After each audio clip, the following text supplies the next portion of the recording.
Nathalie Marquet a le don de faire des rêves prémonitoires.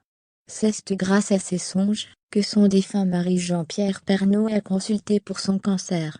Nathalie a pressenti la maladie après un cauchemar montrant le présentateur et leur fils dans un grave accident. La mort de Jean-Pierre Pernaut attriste des dizaines de millions de Français, à commencer par sa famille. La veuve du défunt présentateur du JT, Nathalie Marquet, a reçu de nombreux messages de soutien de proches et de téléspectateurs. Certains se sont rappelés des rêves macabres de l'ancienne Miss France, voyant la maladie de son mari. Et d'un seul coup, il arrive un camion qui percute la voiture. Nathalie Marquet a le don de faire des songes prémonitoires.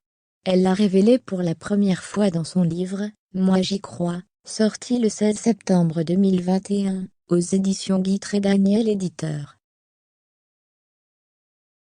Dans le documentaire Jean-Pierre Pernaut, la vie d'après diffusé sur C8, jeudi 9 décembre 2021, l'ancienne Miss France expliquait avoir fait un cauchemar de son mari et leur fils Tom, 18 ans, dans un violent accident de voiture. Et d'un seul coup, il arrive un camion qui percute la voiture. Et je vois pas du tout mon fils, mais je vois Jean-Pierre, et il était rempli de suie, explique-t-elle. Nathalie Marquet a donc poussé son époux à consulter, à raison. Jean-Pierre Pernaut apprend qu'il est atteint de son deuxième cancer, au poumon, en mai 2021. Il l'annonce publiquement en novembre de la même année. On m'annonce qu'il est un peu gros de l'autre côté du poumon. Jean-Pierre Pernaut s'est fait opérer, il a subi une ablation du lobe du poumon droit, dans des conditions particulières, intervention pour laquelle il a dû arrêter de fumer.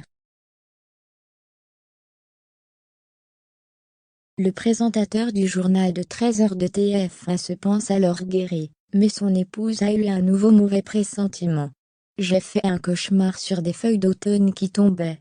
Boum, l'automne arrive et on m'annonce qu'il est un peu gros de l'autre côté du poumon, continue Nathalie Marquet.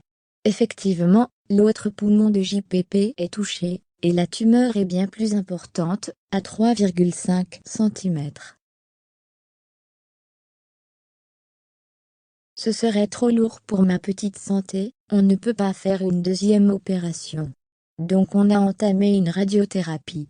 Ça a duré quelques semaines, et, début 2022, on verra si ça a fait effet ou pas, conclut Jean-Pierre Pernaut dans le documentaire consacré à sa vie post-TF1. Jean-Pierre Pernaut est décédé à l'âge de 71 ans, après une série d'AVC et de complications relatives à une opération à cœur ouvert.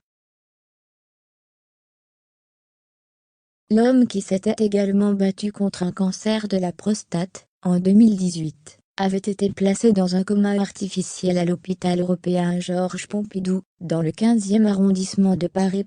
Jean-Pierre Pernaut a été inhumé ce mercredi 9 mars 2022, en triste événement commencé par une messe funéraire en la basilique Sainte-Clotilde, à Paris.